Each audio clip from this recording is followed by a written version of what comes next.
it's summertime, the weather's heating up, the kids are out of school. It is absolutely time to figure out what the heck we're gonna do with ourselves and our family this summer. Now, many of you love coming to Las Vegas, but sometimes bringing the kids can be a hassle. So today I'm gonna dive into a two-part series called Surviving Vegas with Kids, of course. I'm gonna give you an on-strip and off-strip experience and some list of some things to do. So if you're planning a Vegas vacation with your little ones this summer, buckle up. This is gonna be a fun one. Now, this is gonna be your ultimate guide, so be sure to stay till the end as I'm gonna keep some of the best ones for last, as well as some tips for how to get rid of the kids while you're in Vegas. Okay, let's kick off with the top kid-friendly activities that you can do on the Strip.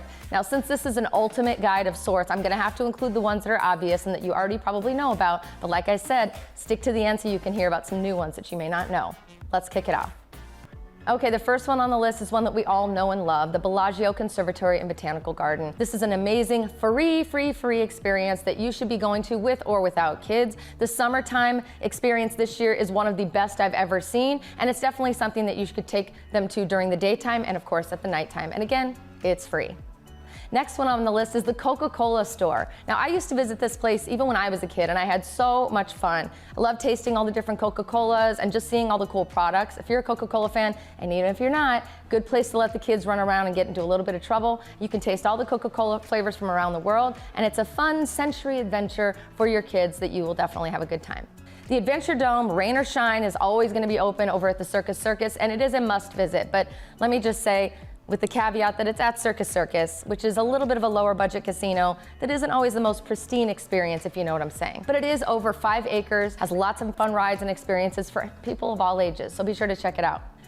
Reef Aquarium is at the Mandalay Bay, and of course, if your kids love underwater anything, they're gonna love the world that they're creating over at the Reef Aquarium. You'll get up close and personal with 14 exhibits devoted to dangerous aquatic predators, and I don't know about you, but it's just really cool to be standing underneath the dome where the fish and the sharks are swimming above you. It's kind of cool.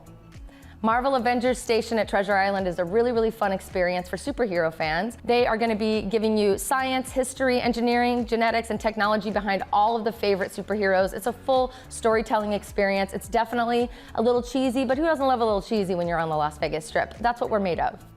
The Big Apple coaster over at the New York is really fun, and it's a really good opportunity for you to have a little bit of arcade time as well as some fun on a roller coaster. So this roller coaster is going to give you a unique view of the Vegas skyline, of course. You've all seen it. It's right on the corner there. And the arcade's a really good place for the family to just kind of cut loose, let those kids run for a minute, and you can maybe take a breath. The zip line at the Link is a really fun experience that I've actually personally taken a ride down. It's a huge adrenaline rush.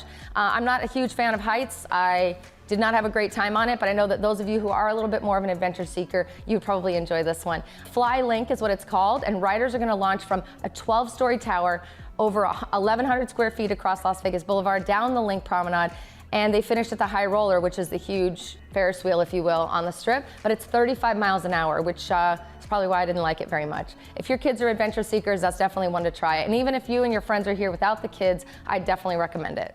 Since I was a kid, the Tournament of Kings at the Excalibur has been running and running strong. I've got lots of friends that used to be dancers in the show, and they've now gone on and had families of their own. That's how old this show is. But it's an amazing medieval fantasy experience that offers you a dinner and show experience, fun, interactive spectacle for the whole family. You gotta do it. If you come to Vegas with kids, this is a must-do, and I'm sorry if it's old, but it's still gonna be fun.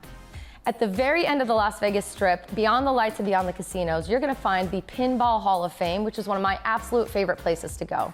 This 10,000 square foot space is home to the classic pinball and arcade games that we all grew up loving, and it's a great spot for some family competition. You can spend about 20 bucks and stay there for like 9 hours. So I highly recommend it. Really good time, and you don't have to spend any money to get in.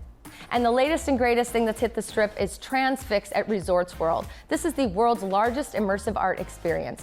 Transfix presents over 50 monumental installations by some of the most innovative artists of today, and they launched recently in April of this year at Resorts World to feature a labyrinth of art, light, sound, and video across 200,000 square feet of this amazing venue that they've built. So it's really cool. They're inviting you as a participant to just come in and embark on your own adventure, walk around, do it at your own pace. It's a really fun vibe.